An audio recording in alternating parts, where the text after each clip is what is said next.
I am very concerned about the fact that you're here to talk about and raise your concerns about the carbon pricing, which will add 3 cents per liter on gas on April 1st. And yet at the same time on April 1st, Premier, you are raising the gas tax in your home province to 13 cents, increasing it by 4 cents. I understand you were at an Axe the Tax rally yesterday, I believe, with the leader of the opposition. Can you clarify for me whether you were protesting? Was it a rally to axe your tax on the gas tax, which is adding 4 cents to a liter? If you can just clarify that for me, if you were at a rally to axe the tax that you are increasing in your province by 4 cents. Sure, happy to answer that. I should let you know that there are 12,000 Albertans that have home heating oil of our nearly 5 million population. So I think just by those numbers, you can see that your program does not apply equally across the country. I would say as well that as I mentioned, we have had $7 billion worth of foregone revenues because we've been trying to compensate for the inflation crisis at the federal level.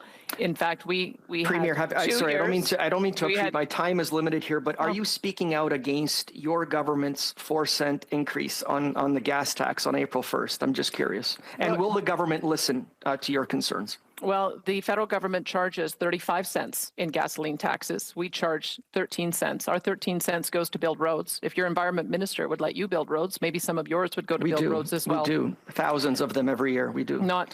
Well, he certainly doesn't seem to want to anymore. Yes. And the 17 cents, as we know, will not go to build roads. Premier, I appreciate you not wanting to answer my question on that very sensitive issue of you raising the gas tax by 4 cents in your province. Look, Premier, I mean, we're all very, very clear on your wanting to eliminate this price on pollution.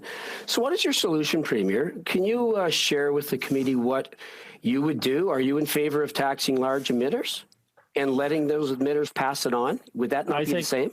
I think we've been very clear that I think our industries should be best in class in terms of emissions and emissions reductions and continually invested to reduce them.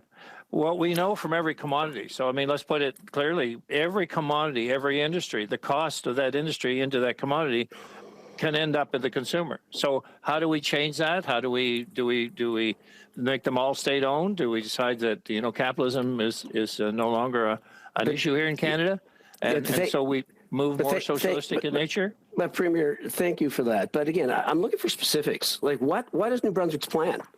So will you be able to table? Would you be able to table a plan to reach our targets by 2050?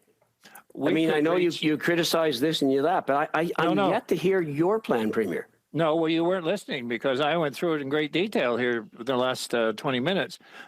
So it is very clear. It could be calculated as a major plan right here developed in New Brunswick that could have a major impact worldwide.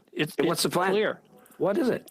It's developing our gas resource in that LNG plant that you and I both live close to and saying we could ship to Europe and shut down coal plants. That's the plan. Simple.